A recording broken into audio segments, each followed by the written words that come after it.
And so now I'm going to just very briefly introduce our guest tonight, who we already said is Ella Morton. And Ella uses analog processes to capture the sublime and fragile qualities of remote landscapes.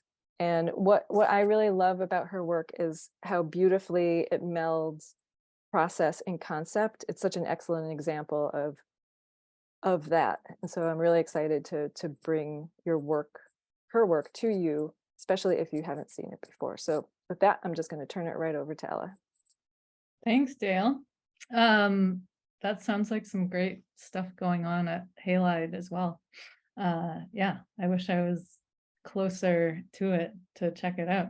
All right, yeah. Hi, everyone. It's great to be here with all of you. Great to see where everyone's coming from as well. So yeah, welcome. Yeah, I'm Ella. As I said, I live in Toronto, Canada. I'm originally from Vancouver, Canada, so I'm a West Coast kind of person at the core, but I've been in Toronto for 10 years now. And yeah, I guess I'll just dive into sharing my screen and looking at some images.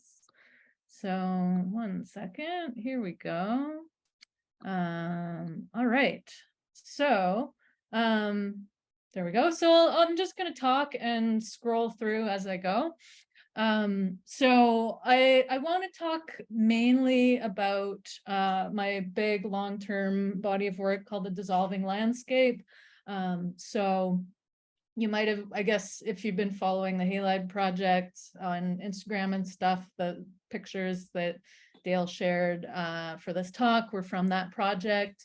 It's a project that I've been working on ongoing since 2016. So it's kind of my biggest body of work that I've done. But before I get into that, I wanted to start a little earlier and show some of my earlier work that kind of led up to that. So we're starting here in 2010. So I did my undergrad from 2004 to 2008. I went to Parsons in New York because yeah, even though I'm Canadian, I was young and starry-eyed and wanted to try out going to New York for a while. And it was great, but I'm back in Canada for various reasons. Yeah, and then after I graduated, yeah, had kind of a year of fumbling around, figuring things out. It was the recession, all that. And then in early 2010, I did an artist residency in Iceland. It was this little place called Ness Artist Residency. It's in a town in northern Iceland called Skagastrand. And that's where I feel like things really got going. And also where I really fell in love with the North and the Arctic. Yeah, people often ask me, here I'll just kind of scroll through as I talk, but people often ask me like, well, why are you so into the North? Do you have ancestral connections to it or anything like that?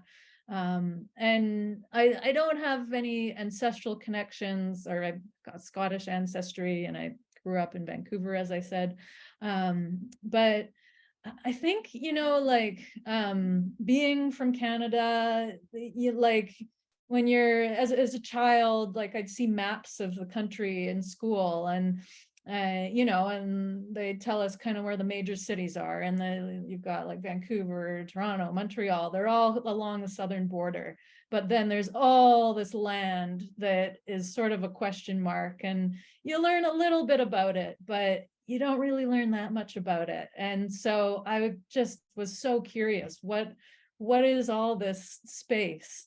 What's going on there? And so I think maybe that's sort of where my fascination with the North came from. So anyway, fast forward to 2010, I got into this artist residency in Iceland. And in my undergrad, I'd been doing long exposures, kind of, yeah, playing with time and how light kind of can layer itself on a piece of film. So I went to Iceland. I was doing these super long exposures. I think that's all. Yeah, I'm gonna just back up here.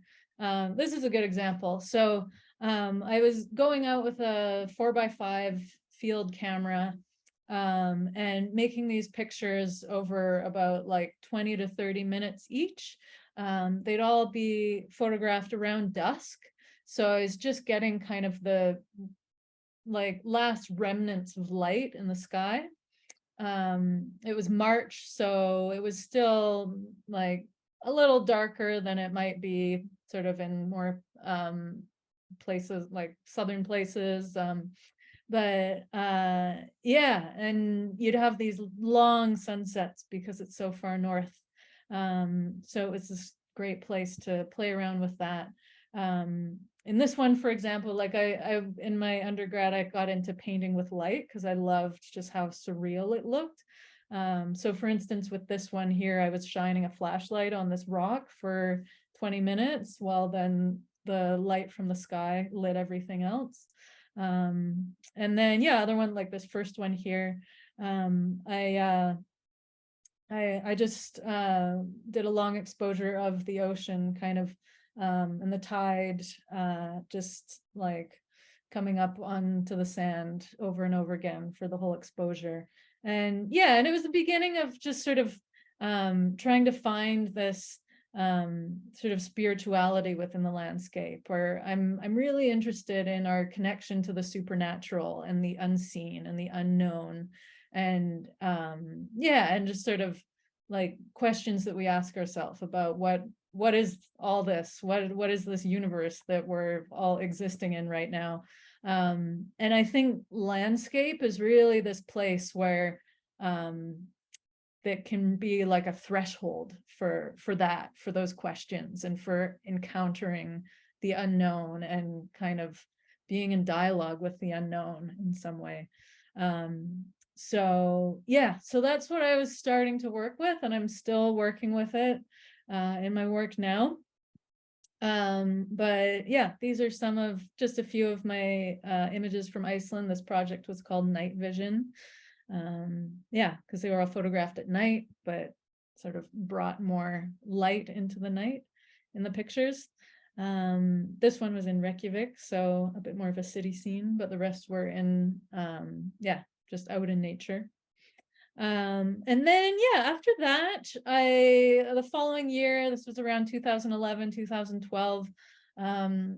I guess you could say I went through sort of a sci-fi phase. I was interested in sci-fi because it does address those questions that I'm talking about in its own way, about our relationship to the unknown. So yeah, so I feel like it was sort of a natural extension. And I did this project called Sightings with pinhole photographs. So I built a few pinhole cameras. I put color photo paper inside them, and then made negatives on the photo paper. And then in the darkroom, just made contact prints to get the positive from the negative. And then did kind of burning and dodging to add supernatural happenings to them. And with this, I was looking at a lot of like UFO pictures online and really kind of fascinated with just sort of the low quality, kind of pixelated, sort of kitschy feeling that a lot of those kinds of photographs have. It makes me think of, there's a great essay by the German artist Guido Steyrel called In Defense of the Poor Image, if anyone wants to look it up later. But she talks about, yeah, just sort of like the significance of low quality, pixelated, blurry, grainy images sort of in our collective imagination. So I was thinking about those kind of themes. And I thought pinhole photography really mirrored that yeah, that like it had a similar aesthetic to these pixelated blurry images of UFOs. So I thought it was a great reinterpretation of those kinds of images. And then once again, I was still kind of staging these sightings and these encounters within the landscape, just getting back to that whole idea of the landscape being this space where we encounter the unknown in some way or another. So yeah, so I was playing with that. I really love the colors that would come out of using these, using like sea prints. I was lucky at the time. I'm sure, as many of you know, there's less and less color darkrooms around. But I was back in Vancouver when I made this, and Emily Carr University, which is the art school in Vancouver, they had a color darkroom at the time. I believe they don't anymore. And so I snuck into the color darkroom and used it to make this project, because I was not a student there, but made it work that way. So yeah, so I tried out different things. A lot of these kind of were inspired by pictures I just found on the internet.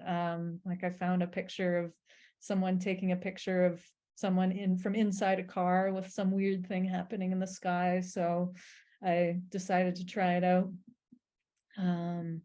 Yeah, just kind of all sorts of different interpretations of that whole idea. So yeah, that's sightings. And then in 2013, I moved to Toronto here to do my MFA at York University, one of the universities here in the city. And I continued in this theme of the supernatural, or encounters with the unknown within landscape and sci-fi and all this, but was playing around with different alternative processes.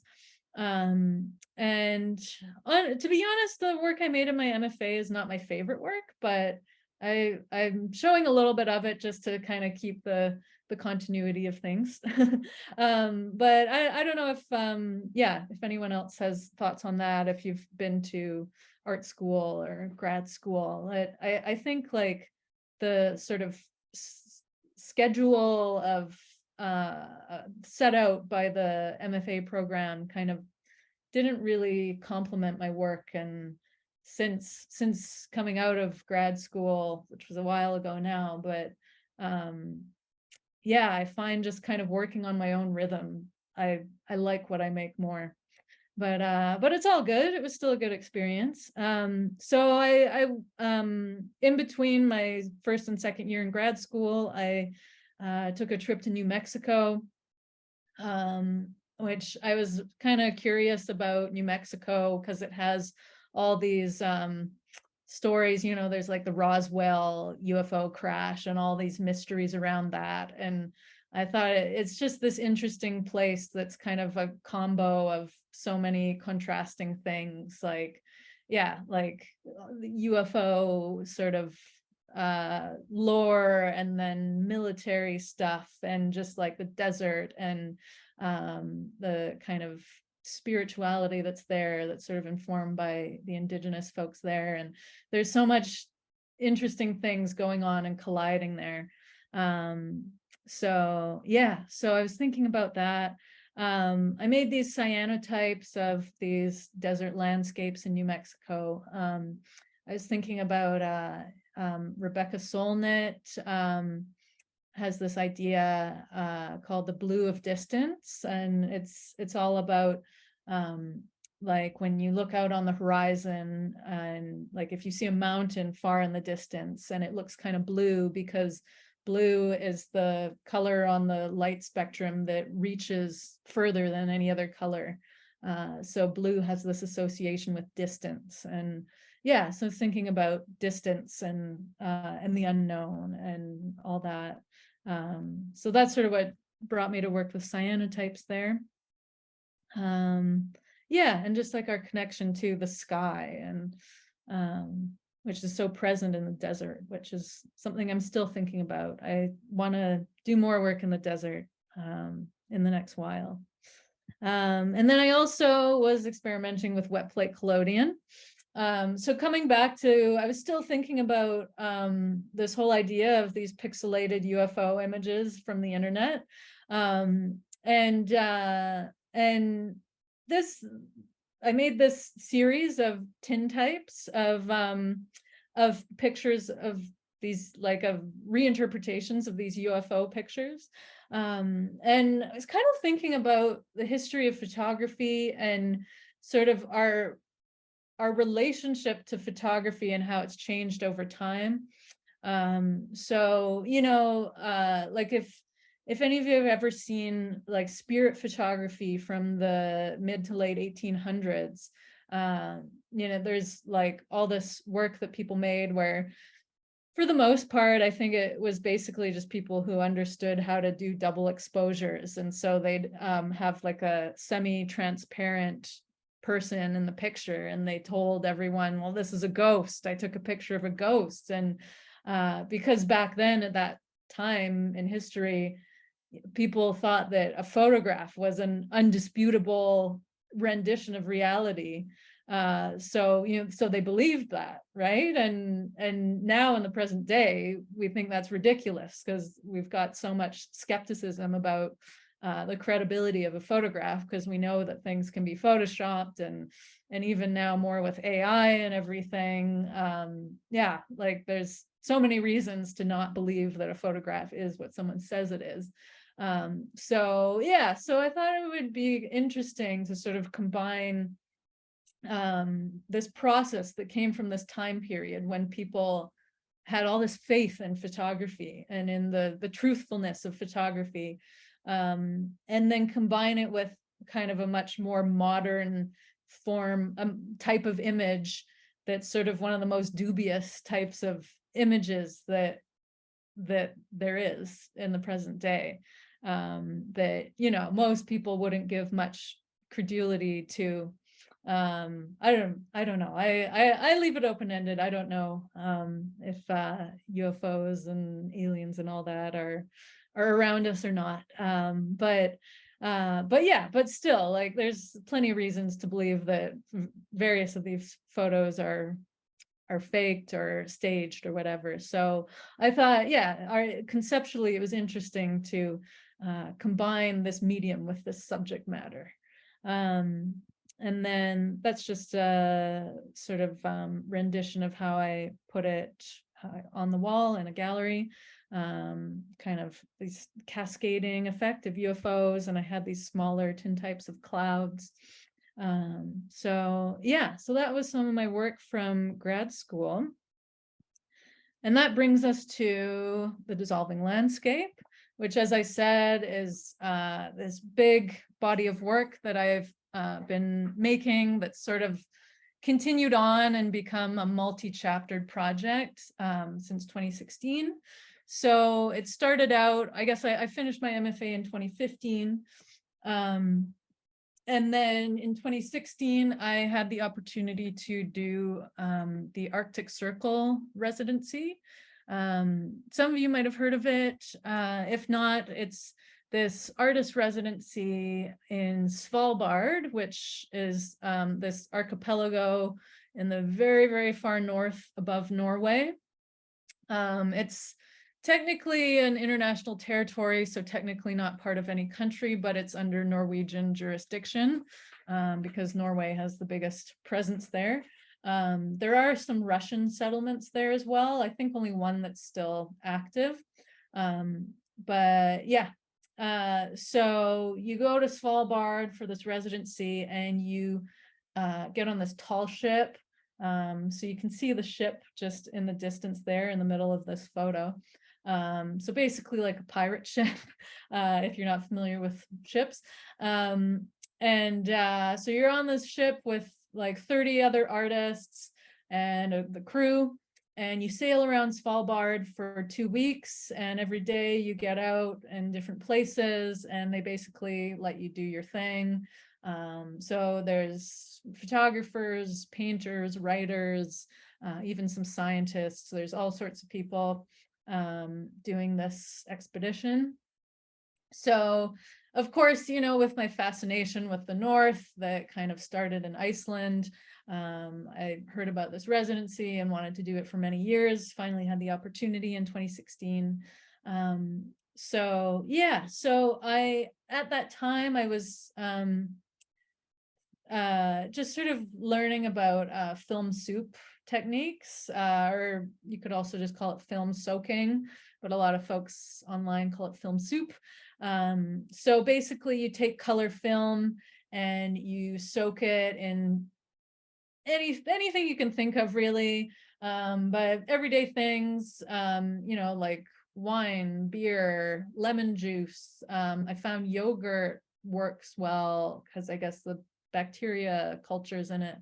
But people soak it in all sorts of things. So I did a bunch of tests before Svalbard, soaked a whole bunch of film, took it to Svalbard and shot it and made this project. And at the time I thought that was it, that would be the body of work. But then I got back and realized that I just sort of what more I could do with it, and that I just had such a curiosity to visit other parts of the Arctic and try out other processes. My goal with this, with doing this process in this place, like Dale said at the beginning, was to kind of capture a duality of the sublime and the fragile qualities of the landscape.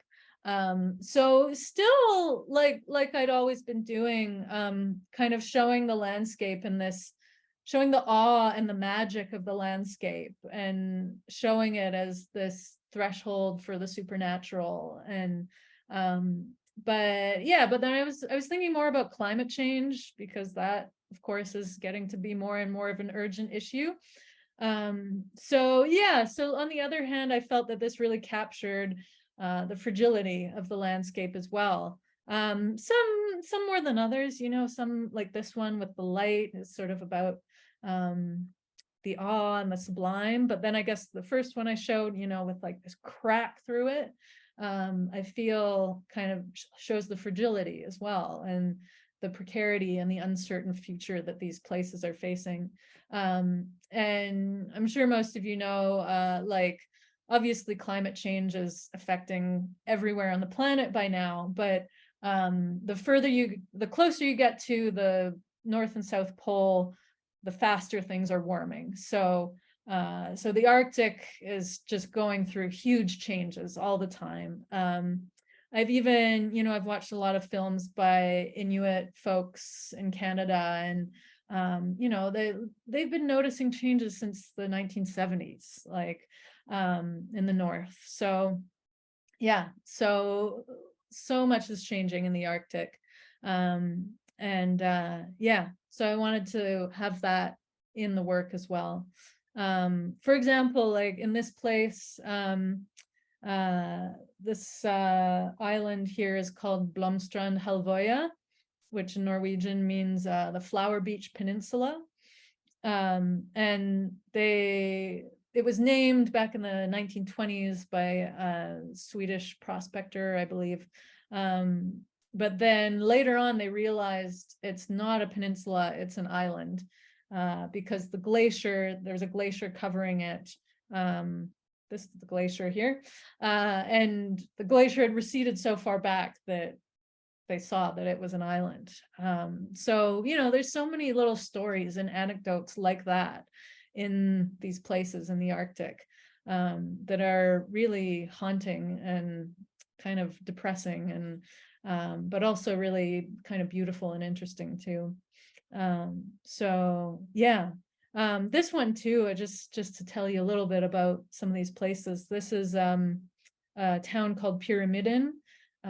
It's an abandoned Soviet era mining town that was kind of booming and very active from the 1950s to the 90s. And then once the Soviet Union collapsed, they pulled everyone out of it to go back to Russia. But it's this amazing place that's just frozen in time. So yeah, there's so many interesting stories and histories in Svalbard and all over the Arctic that I love so much. Yeah, so that's what I worked on in Svalbard. This is in Longyearbyen, which is the largest town on Svalbard. There's about 2,000 people who live there. And this little grave site is of victims of the Spanish flu back in the like 1920s. And they maintain this site for historical significance. But they realized later on that you can't bury bodies in permafrost because the permafrost will push the bodies back out of the ground, which is just another one of the things that I love about just what that says about the Arctic and these places. So yeah, so they maintain it. I guess they have to periodically go and put the bodies back deeper in the ground. But you can't bury any more bodies on Svalbard anymore. But yeah, just some of those stories that I love about these places that are so haunting and crazy. Yeah, so in 2019, I came back from Svalbard and realized like, gee, I'm from Canada and I've been to Iceland and I've been to Svalbard, but I've never been to the Arctic in my own country. So I decided I have to go to the Canadian Arctic. I found too, like, and and folks in the US will understand this as well, and in New Zealand as well.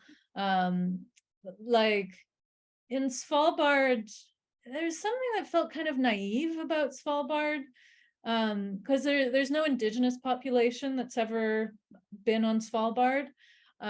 So it's like tourism is the main industry up there now, and you've got a lot of Europeans coming up there and just being so blown away by the nature and and how beautiful it is. And there's nothing wrong with that, but in Canada, we're kind of grappling with the really heavy colonial legacy that we have in this country. And, and that like the US has, and any country that's been created out of colonialism has this pretty similar difficult history with the indigenous people.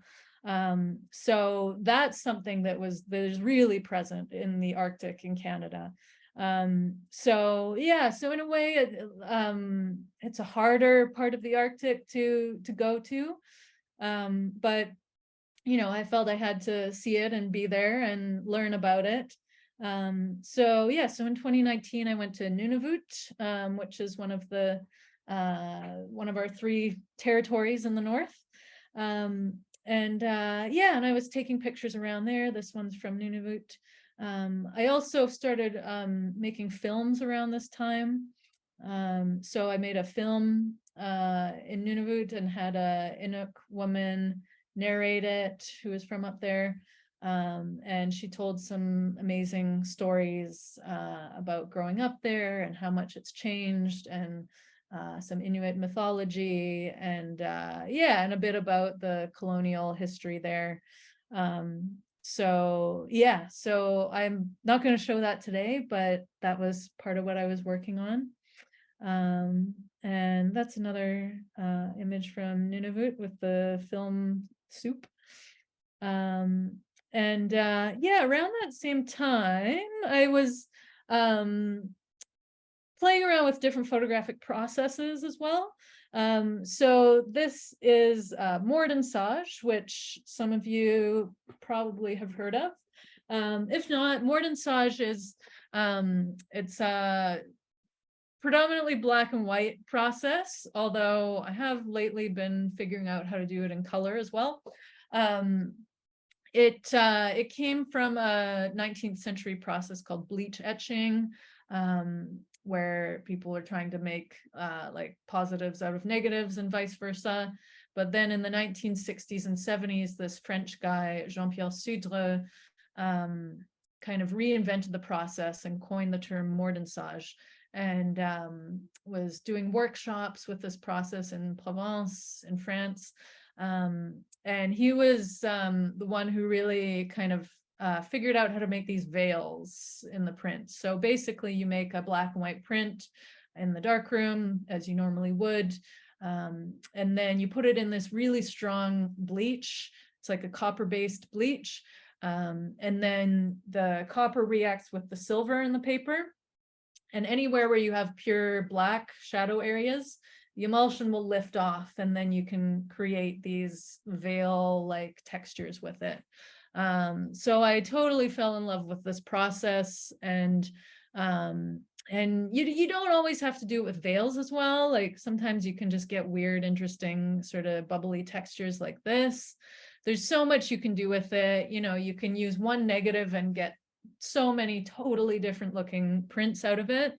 But yeah, I thought that the Mortensage process really, like the film Soups, really captured what I was trying to express, which is this kind of duality about the sublime and the fragile qualities of the landscape. So, you know, it's, on the one hand, it's a beautiful process. It makes these really arresting, gorgeous images. But on the other hand, you know, it's like the image is literally melting, like the climate is literally melting. So yeah, so I thought that worked really well with what I was trying to express. Yeah, so I went to some other places. I did an artist residency in Finland in 2018. I also did an artist residency that same year in Newfoundland, in Eastern Canada, which is not in the Arctic, but I find Newfoundland is a really interesting place, because it's sort of at this threshold between kind of a more southern, like boreal climate and the Arctic. It's a really rocky landscape. Every spring they have icebergs that float past Newfoundland from Greenland. So there's ways that the Arctic kind of trickles down into Newfoundland, even though it's not itself in the Arctic. So I'm really fascinated with that. So this picture is from Newfoundland, and this one too. And a lot of the architecture is kind of similar. In Newfoundland, they call these like salt box houses. Yeah, but similar kind of architecture that you might see in Iceland or in Scandinavia, or in other parts of northern Canada. So yeah, so it has that same energy. So these are, yeah, just a few more Mortensage pictures that I made around that time. That's another one from Newfoundland, church on this pretty remote island. This is from Iqaluit and Nunavut. I'm also really fascinated with the kind of outpost architecture and like the kind of small traces that human beings leave in these remote places. So this, I think, is a communication center place. Yeah, I have a friend who lives up there who told me that they took it down shortly after I was there. So I'm not entirely sure what the whole story is with it, but so interesting just to look at in the landscape. Yeah, and then there's haunting things like this of these crosses and grave sites. This is in Pangnertung, which is a small town in Nunavut. Yeah, and then yeah, so that's the dissolving landscape. It's still kind of ongoing. I find it hard to really kind of draw a line saying this is one project and this is another. But yeah, I thought I'd show a little bit of some of my more recent work that's still very much in progress. This is a series I've been working on called Procession of Ghosts. Once again, it's all about ice and polar landscapes. So yeah, I started this project. I guess I kind of conceived of the idea in 2020, or 2019, 2020. I've gone back to wet plate collodion because it's great. Yeah, at the time, my mom was dying of cancer. And I had this vision in my head of kind of a car windshield that was smashed, like the glass was smashed into many pieces, which it was sort of like, you know, I assumed that she would live to old age and then suddenly she wasn't. yeah, so it was sort of just this vision of kind of looking out into the future, but it's smashed. So yeah, so I was thinking of just like broken glass. And I don't, I'm happy to talk about sort of the personal origins of my work, but I don't really always like to kind of make my work overtly personal. So I stayed within the themes of nature and the landscape and polar places. But I just couldn't stop thinking about broken glass. So with wet plate collodion, you can make a tintype. So you've got like an aluminum plate that you pour your collodion on, or if you want to, you can do it on glass. So I found this guy who sells like this special black glass in New Hampshire, and I ordered a bunch of it because yeah, I found it looked best on that nice dark black. And I started playing around with like breaking the glass, putting it back together. I was thinking about, in Japan, there's the technique called kintsugi, where people will break ceramics and then glue them back together with gold in the cracks.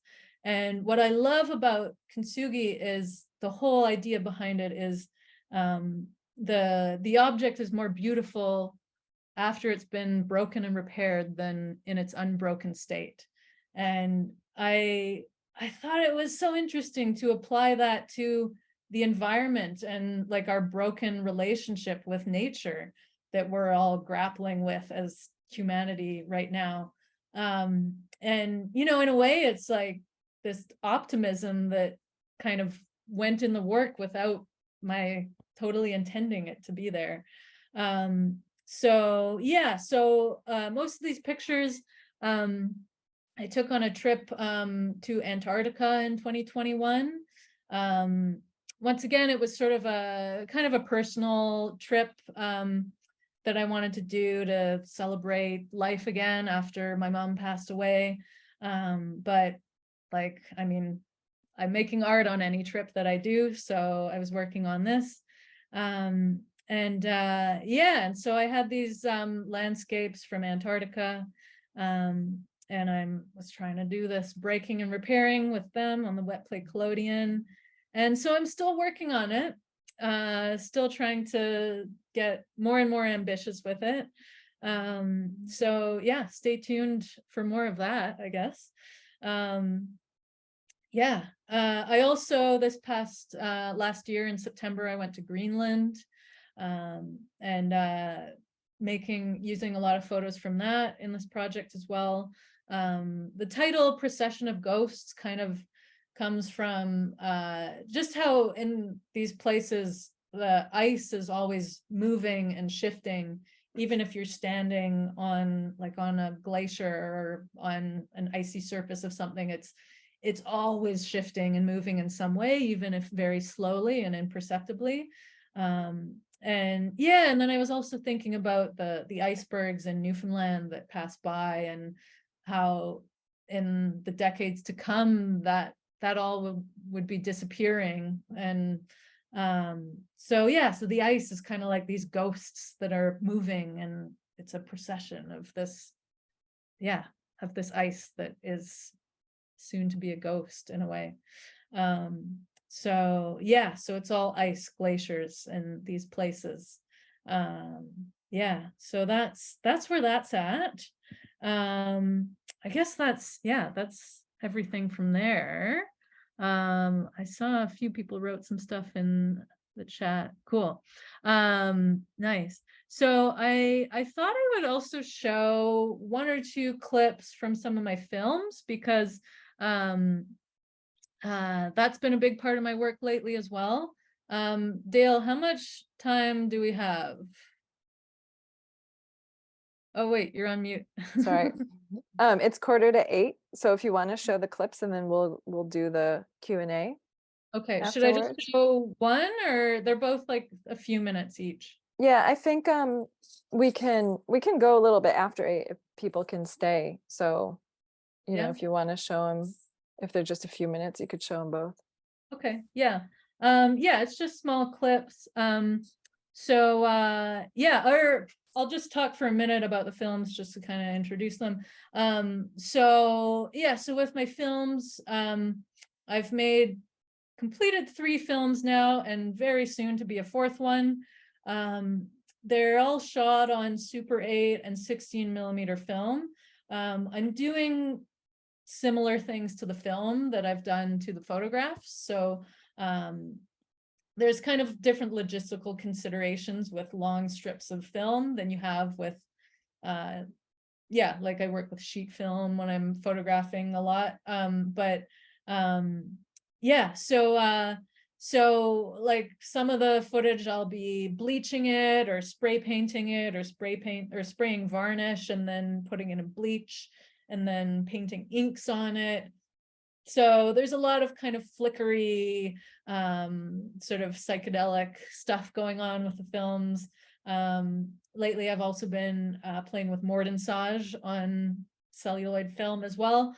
And then you could call them experimental documentaries. So it is roughly a documentary format. I have narrators telling stories as this kind of gnarly footage happens. So the effects on the film sort of, I hope, kind of mirror the rhythm of the narrative. So I'll start by showing, 1 second, just a little clip from The Great Kind Mystery, which is my 3rd film that I made. It's about Newfoundland. And the narrator is this woman, Amy Hull, who's from a town in Western Newfoundland. She is part Mi'kmaq and part Inuk, so 2 indigenous groups that are in that area, and also has some settler heritage as well. And so she's talking about her spiritual connection to the landscape. So this clip here, she's talking about this place called Western Brook Pond. It's this big fjord. So you can see the mountains here, and you can take a boat like up into the fjord, and it's really beautiful. So I'll play a little bit of that to start. Western Brook Pond. I went with my grandfather, and it's a 2-hour boat trip into the mountains, and you kind of feel like, is the mountain really that big? When you feel how powerful nature is, you're like, that's Mother Nature. There she is. I met her today. If it doesn't make you feel small and insignificant, then you don't know her. I could go out there and die there and no one would ever find me, but she would take care of me. I would become a part of her. It's not that scary. It's a nice thought. I don't like that idea of owning land and this belongs to me. Okay, go try to survive out there. See what happens. I'm gonna tell you, she owns you. I think it's comfortably terrifying to know that I'm that small. I feel like people would probably have a similar feeling when they see the Milky Way for the first time. Oh, I'm actually insignificant. That's nice.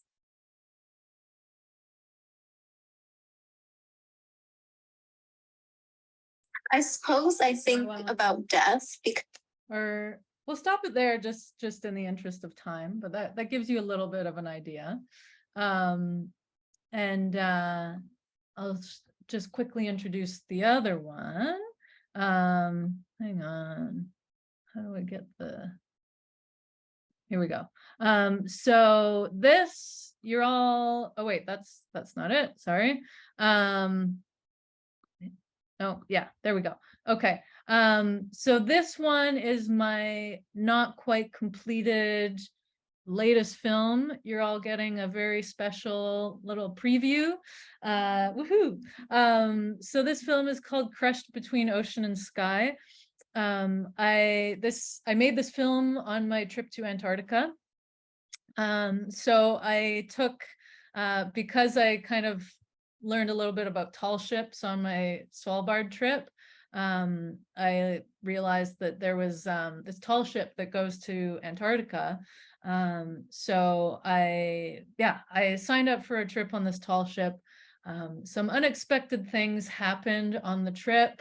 We were in the middle of the ocean and we hit a big storm and the ship got struck by lightning. And nobody got hurt except the ship. We were still able to sail it, but a lot of the electronic navigation systems were destroyed. So I didn't end up going to Antarctica on that ship. But I did get to go on another more conventional cruise ship to Antarctica after that whole thing. So I'm just going to show you the little introductory sequence of this film, which is sort of a reenactment, a very artistic reenactment of this experience of being on this ship getting struck by lightning. After the lightning happened, I did some little interviews with a whole bunch of the other folks on the ship and kind of created this collective telling of this story of the lightning. The sound is a little gnarly because I have yet to get my sound designer to perfect everything. But yeah, I probably notice it way more than you all do. So yeah, we'll just watch this and yeah, let me know what you think. Okay.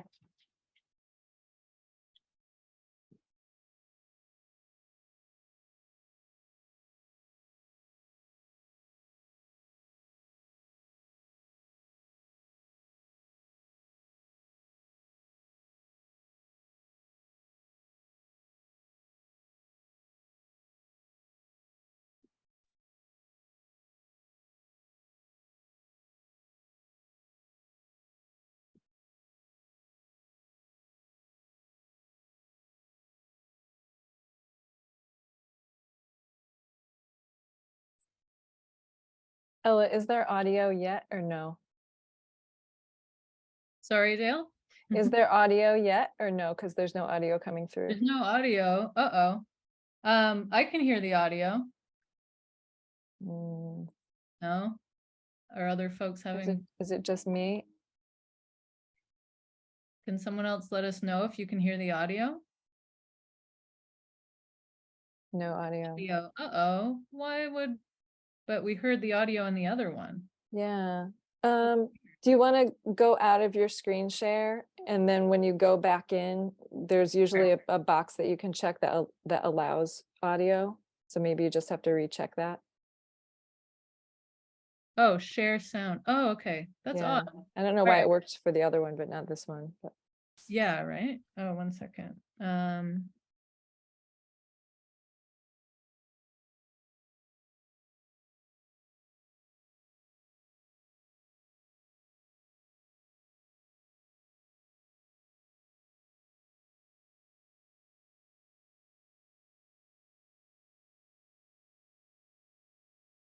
Okay. Hang on, let's try it. Can you hear now? No? What's up with that? Well, I could hear it before when we were doing the run through. Right. That's so weird. I could try to like refreshing the page or something. Yeah, try that. See if that Okay. helps. Because it's just a video on Vimeo, same as the other one. Okay. Oh, wait 1 second. Let me share again. If not, maybe Dale, you can share it. Okay. Wait. Oh, there you go. Yes? Yeah. You're good? Okay, cool. If I go full screen. Okay. All right.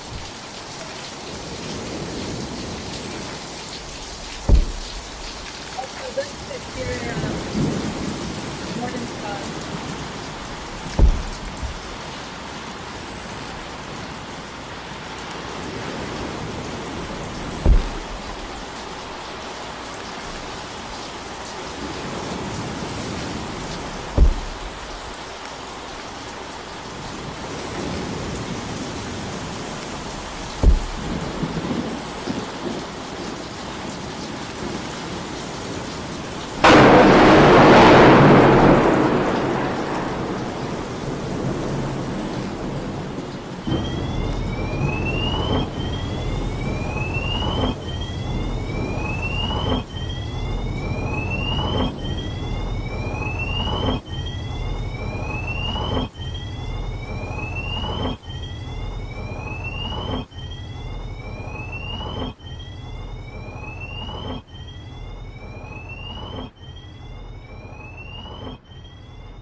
I wasn't really in the here and now. I don't know quite what happened because it just reacted like a machine. I had the feeling that something would change now. I didn't feel anything actually at that moment in time. I was half asleep, and then it was the big kaboom. It really sounded for all the world like somebody had just struck the ship with a hammer. We hit some kind of metal. Like a hammer on iron. It must have been like standing inside Big Ben when it gets struck. I was thinking of a gas explosion. Oh, the air compressor exploded. I thought it was a wave. That was a big wave. It wasn't a wave, it was a lightning strike. Like a yellow sun I see in front of me. And then I smell the burnt rubber. The scent is kind of typical of an electrical fire, I suppose. And then my heart goes up. There was smoke in the corridor and people in the corridor. Looked outside the hallway and everyone else was looking outside the hallway. You know, we can't really see where the smoke is coming from. We can definitely smell the smoke. And then I looked down on me and saw that I'm just standing there in my underpants. That it was very stressful having the smoke and not being able to figure out where it's coming from. If you evacuate the ship, you do not want to be in your underpants. We found out later that when the lightning struck, the fire alarm panel sort of lit up like a Christmas tree, indicating that there's fires in every compartment. After that big bang, I realized where we are. Really realized, okay, there's nothing here. Really nothing.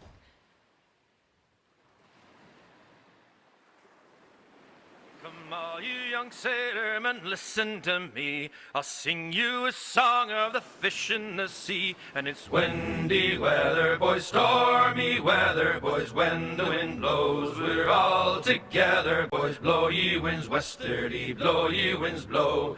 Jolly sou'wester, boys, steady she goes. All right. That's your little taste of that. Oh wait, Dale, I think you're on mute. I'm feeling like anxious, Okay. just sitting here thinking of experiencing that. Oh my God. Yeah. Yeah, it was pretty Terrifying. crazy. I mean, for me, I've watched all that so many times. I'm numb to it now, but yeah, it was a pretty far out experience. Yeah, and then I'm also really excited that sea shanty music that you heard at the end. Yeah, I've got more of that in the film, and I'm super stoked about that. It's a musician from Montreal who I was really lucky to get some of his music. Yeah, so it's gonna be great. Yeah, I think that's all I wanted to show, so we can do some questions. Okay. Yeah. Yeah, there's some in the chat. Right. Just like back when you were talking about the MFA factor, Yeah. with like that structure being so like confining. Jess agrees with that. Cool. And then I think she and Linda were curious about the film soup process. Like Linda was wondering which film you used, and then Jess sounds like she's wondering about like your process. Do you soak it and dry it and then shoot? What's the Yeah. process? There's different schools of thought on those logistics. So for me, I've done like a little bit of 35 millimeter, but mostly I work with large format, so 4x5 negatives.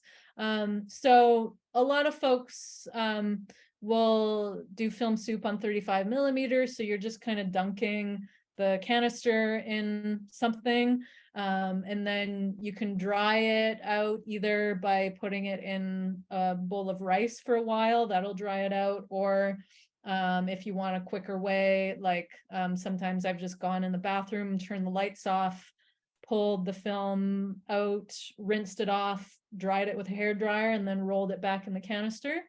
But since I mainly do 4x5, so you're working with sheets, of course, then I'll just get some little Ziploc bags with the different liquids in them, and then some black bags, like that photo paper comes in, and once again go in the bathroom, turn the lights out, and then put the film in the Ziploc bag, close it, and put it in the black bag.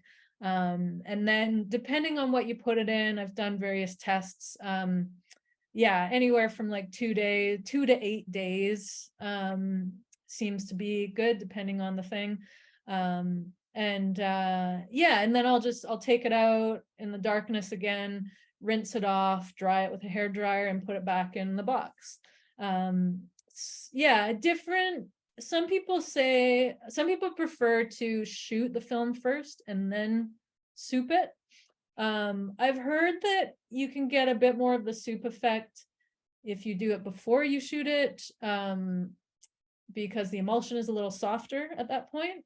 Once it's exposed to light, parts of it harden. So that's one factor, but I think both ways can work. So you can do it before or after you shoot it. In terms of type of film, it can be any type of film. You can do it on black and white, but the color is, there's way more that can happen with color film. Yeah, I've used, there's not so many color films on the market these days. But yeah, like Kodak Ektar or Portra, I've used some expired films before. There used to be like a more affordable Fuji Pro NS film. I used a lot of that, but it's not around anymore. So yeah, any type of film can work well with it. Yeah.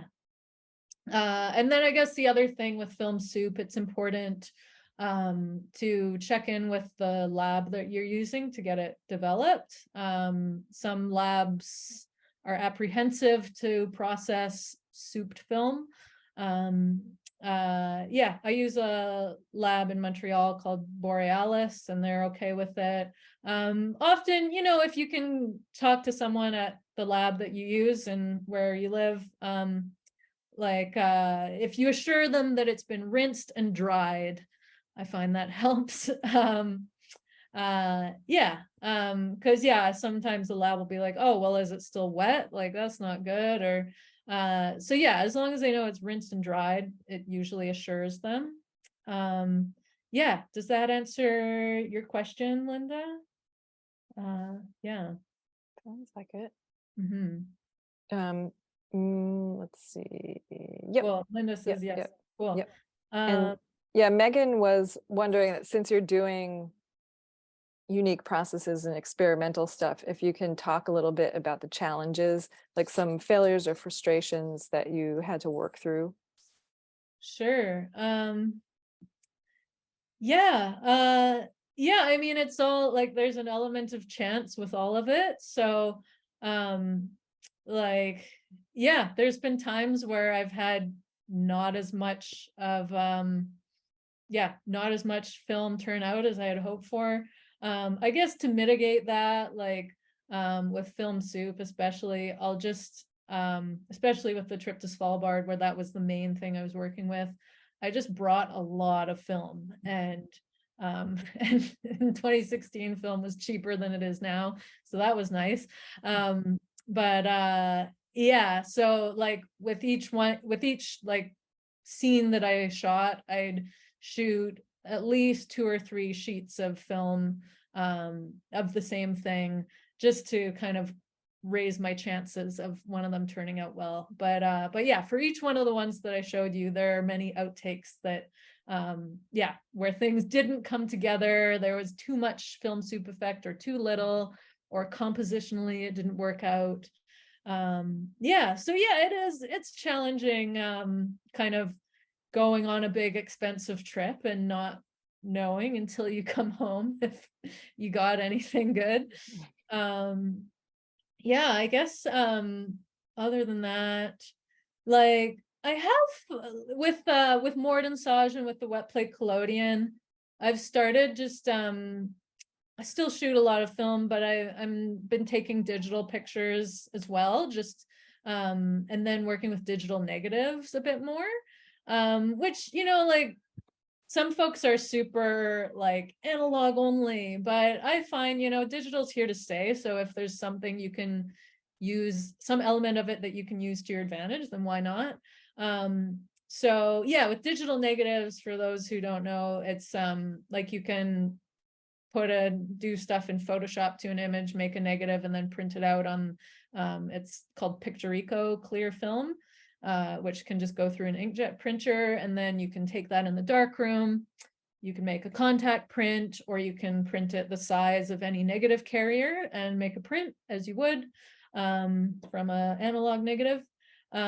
So I found, like, for instance, in Antarctica, it was handy to be able to do that and just shoot a lot on digital, because there's a lot of rules in Antarctica about how many people can be on land and for how long and where you can walk. So yeah, there was not a lot of time or flexibility to wander around there. So yeah, just having the ability to shoot a lot of pictures faster was really helpful. And also, yeah, like a lot of what we saw, we were like kind of going around in a zodiac, and so you're moving, so you can't really shoot on a 4x5 in those circumstances. So yeah, so those were some of the challenges and some of the ways I worked around it, I guess. Yeah. Cool. We have several comments about the films. Sid was pointing out that there's a thump that repeats before the lightning strikes in the second one, and that was like a suspense builder. Yeah. Yeah, that was just part of my memory of like, so the lightning strike happened at like 6 a.m.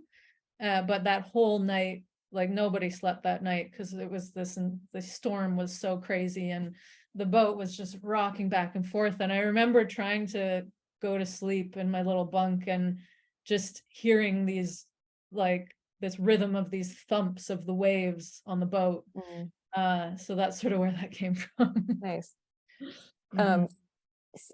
I kind of skipped ahead. Sylvia had a question that was related to when you were talking about bringing your like soaked film. When you do bring it to the lab, do they process it normally? Yes. Yeah. So you can just do the C41 normal processing. Yeah. Yeah.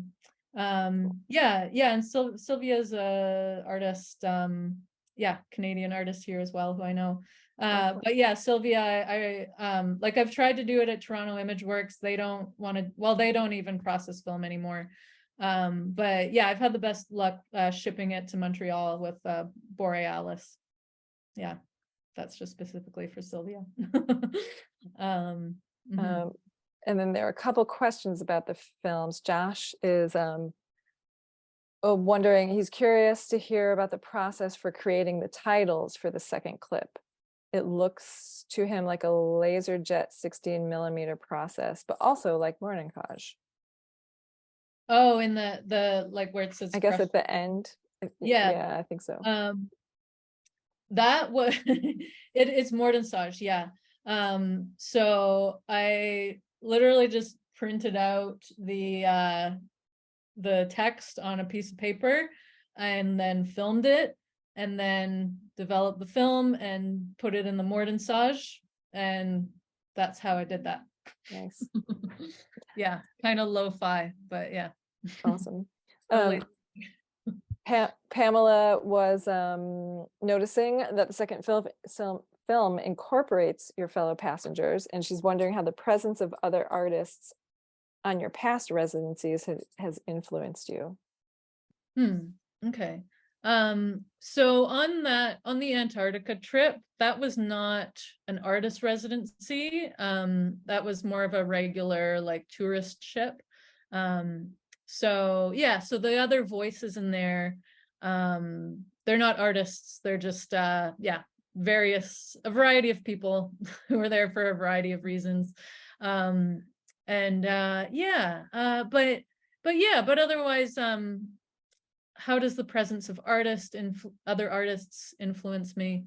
Yeah, that's a great question. I think they definitely do influence me. But at the same time, I work pretty solo a lot. So yeah, I guess on the Svalbard trip, which was an artist residency, and there was a lot of talking and interacting with other folks.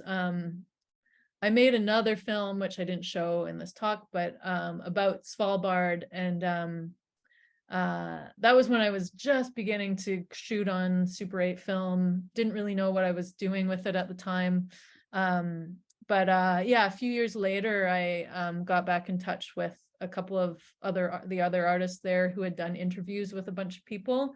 And they shared an interview they did with one of the guides on the trip, which ended up being the narration for the film. So that was a nice little collaboration. So every now and then that happens. But yeah, I mean, you know, like artists or not artists, like it's always just such a privilege, just like whenever I'm somewhere else in the world, just getting to know people and talking to people. Most human beings are pretty fascinating. So yeah. Linda's wondering if you have any particular influences or sources of inspiration for your visual style. Great question. Yeah, I guess lots of things. It's hard to sum it up, but I guess one of my earlier influences, yeah, back when I like did the Iceland trip and was playing around a little more sort of before grad school, I was really into this artist, Sarah Ann Johnson. She's also Canadian from Manitoba. And she did that same residency in Svalbard. So that was sort of really exciting for me to see. But her big thing is she paints on photographs. So she shoots digital and just makes digital sea prints. But then, yeah, she'll do all sorts of different techniques to paint on them. And it's sort of with the same intention. Like one of the things she says is, like photography is really good at showing what something looks like, but it's not always so good at showing what something feels like. So that intervention that she does with the painting on the film, yeah, it really is meant to show the feeling. And I think I'm definitely doing the same thing in my own work. There's what also was her name again? I'm going to type it into the chat. Sure, Sarah Ann Johnson. Okay. So, or I can type it here. I may have added a couple extra letters in her name, but no, you did it right. Yeah. So there, it's twice in the chat now. Another with my when I got into filmmaking, there's this film I love called Quiet Zone. It's on YouTube here. Quiet Zone. And it's made by Carl Lemieux and what's his name? Dave. Oh, I'm blanking out on the other person's name. There, yeah, just type in Quiet Zone, Carl Lemieux, and you'll find it. It's on YouTube. It's an NFB film, a National Film Board of Canada. And they use a lot of experimental processes like I do. But it was filmed in West Virginia. It's about people who have electromagnetic sensitivity. So like they can't be anywhere where there's Wi-Fi or anything like that, because it will like irritate their body. So yeah, so it's kind of about their experiences just kind of being nomadic, trying to find places where there's no electromagnetic energy going on. And yeah, and just the way like Dale, you were saying about like combining process and concept, it's so well done, just how the film distortion represents yeah, like the electromagnetic energy and what it feels in their body, and it's so great. Cool. Yeah, so cool. David Bryant, that's his name. Sorry, here, I'm typing it now. Put it in. Okay. Cool.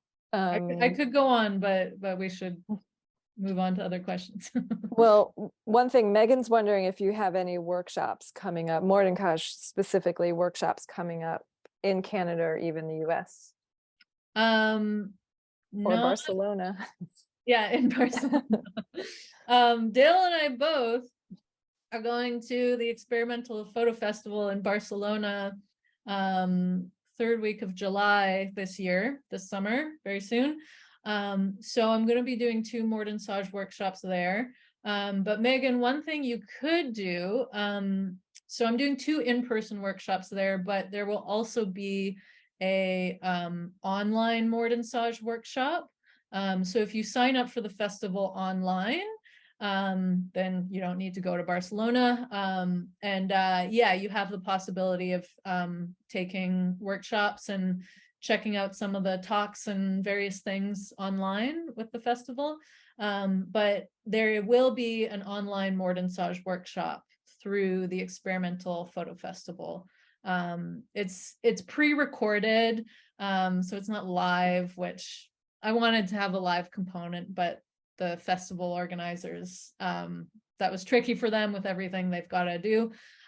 So it's recorded at Gallery 44 in Toronto, darkroom there. That's really great. But yeah, you can tune into that. And I'm working on putting together a really thorough PDF that will come with that workshop. Yeah, about all the steps and things you need to know for Mortensage. So that's coming up. Awesome. Cool.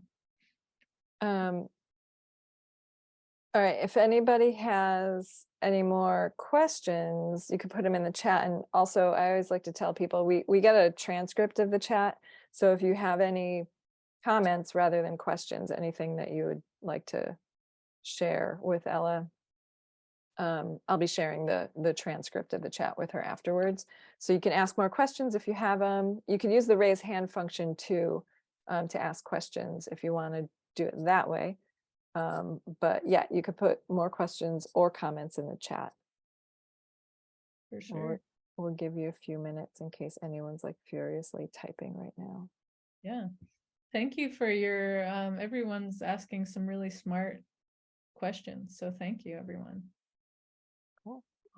Thanks, Linda. Thanks, Megan. Yeah. Thanks, everybody. Awesome. But yeah, I can stick around for a few minutes more if needed. Joe says, when would you say is the best time to catch icebergs in Newfoundland? Good question, Joe. May, anytime in May, really.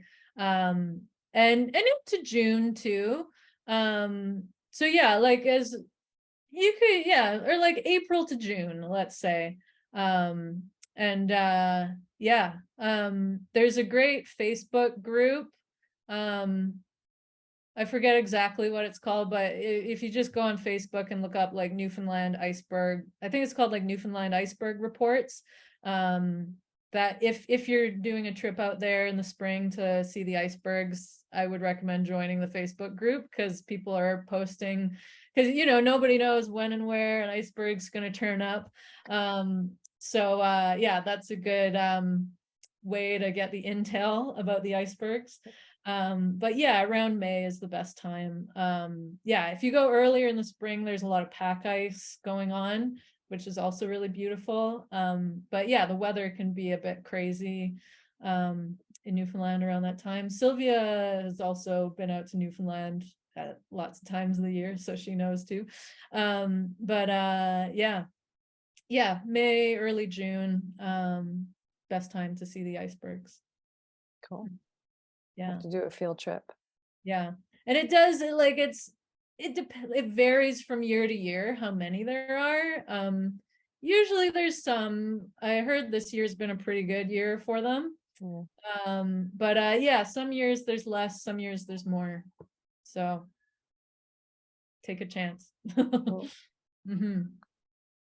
And then Megan just put a comment, and we want to thank you for attending too. Thank you, Megan. Yeah. Thank you for coming.